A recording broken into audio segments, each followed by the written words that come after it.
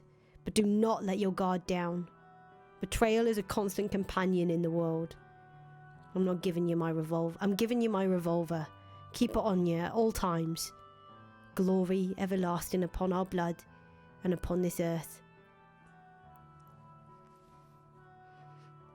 The best I can give you is a job as my maid. If I show you any more obviously preferential treatment, the Bazzatis are liable to step in. Money, power, respect, and enough authority to not take orders from anyone. I thought that if I could obtain all that, I would be able to give you your freedom, and her as well. I wanted to give you both comfortable lives, but none of that got through to either of you.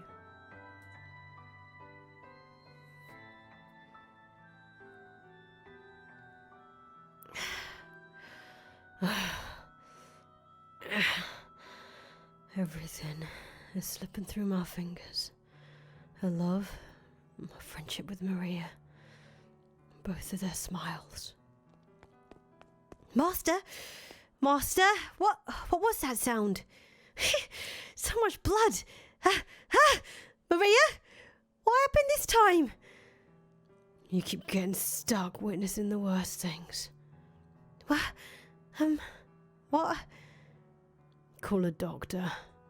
Someone with tight lips. Do not call the police. And don't make a scene, got it? If so, then go on. Yes, sir. Right. Not everything has slipped from my grasp. My money and influence are all that's left. That is what you wanted, though, is it not? You sought money and power, no? Aren't you gonna go? Yes, I will.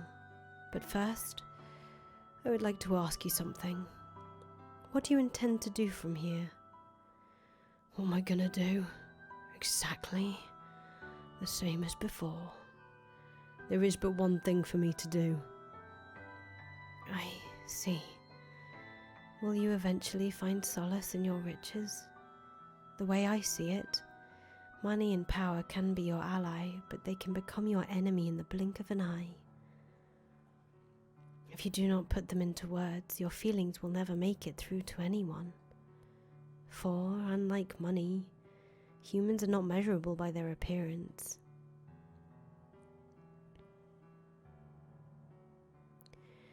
He failed to communicate to anyone what he held within his breast. He was chained down by his place in society, his pride, his relationships, and his own heart. And at some point, he found himself in a position where he was no longer able to speak his mind. After enough time, he likely forgot how to be genuine at all. Or perhaps someone like him simply would not, even if they knew how. In any event, there are many things in this world that cannot be communicated without being put into words. How sad that his tale should end without him expressing how he truly felt. How hard it must have been to never clear up his misunderstandings. After Jacopo's confrontation with Maria, the Pacific Railroad was completed as scheduled. Celebratory cheers shook the new world as the last spike was driven into the rails. Jacopo, however, could not even manage a smile listening to the telegraph. And I'm sure you can take a guess as to why. The people with whom he wished to share that moment were not there. Shortly following her death, Jacopo held a private funeral for Maria. Then he commenced a search for the white-haired girl. But he did not do so alone. He hired others to help, did everything in his power to find her, tirelessly searching for many, many years. However, he was never able to locate her, and he spent the remainder of his life alone. Money, power, renown, servants. The world around him was always quite lively, but solitude was his only companion. He waited and waited and waited for the white-haired girl to return. The years crawled by, and with no family or loved ones at his side to care for him in old age, he died alone.